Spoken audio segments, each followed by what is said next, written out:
when you're on LinkedIn, everybody's on there because they want to connect with businesses, clients, potential collaborations. Maybe you're on there because you're a speaker. Whereas the other social media platforms, it's not the primary reason that you're on those platforms.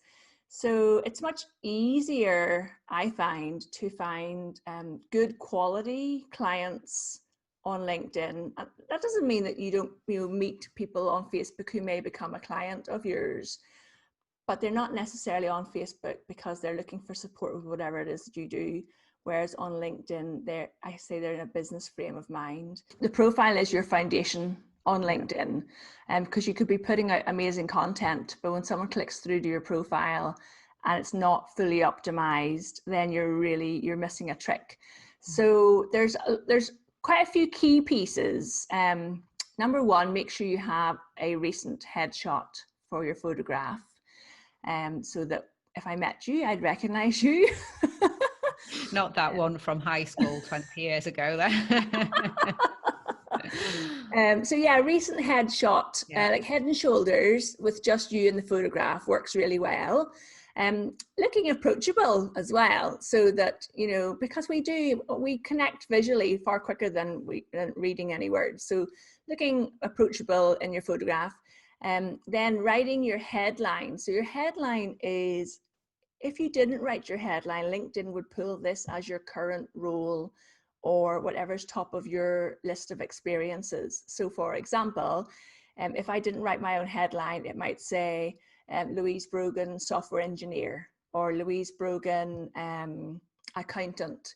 So by writing that headline, and you've got about 200 characters here, you can really stand out on LinkedIn by writing a headline that really shows what it is that you do specialize in.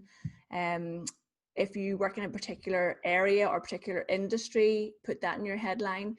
So today, actually, I saw a brilliant one today. A lady connected with me from Nigeria. She is a physicist with an interest in astronomy and STEM. And it says in her headline, it said she's a STEMinist. It just jumped out at me because I've never seen that before. So something that catches the person that you want to connect with. And that just, everything about her profile and her headline just jumped out at me. And I thought, yes, I definitely want to be connected to you, because I'm interested in that. And also it's unique. I've never seen anybody call themselves a STEMinist before. So that's the kind of profile that sticks out for me. I see these longer story posts on LinkedIn, and I wonder how long it took somebody to come up with how to write them. And I personally don't use them.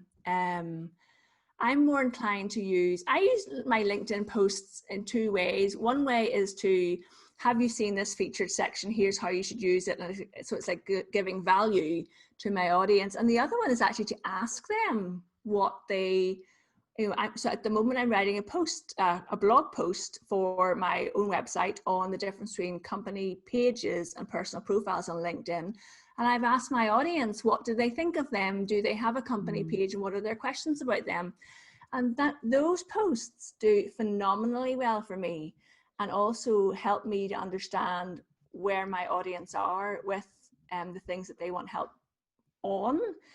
So there's the whole giving value, and then there's the other piece where I'm literally asking my audience, what do you think of this? What are your opinions on using this? Are you using this? And people, like I said earlier, people love to give their opinion on stuff, and it gets brilliant engagement.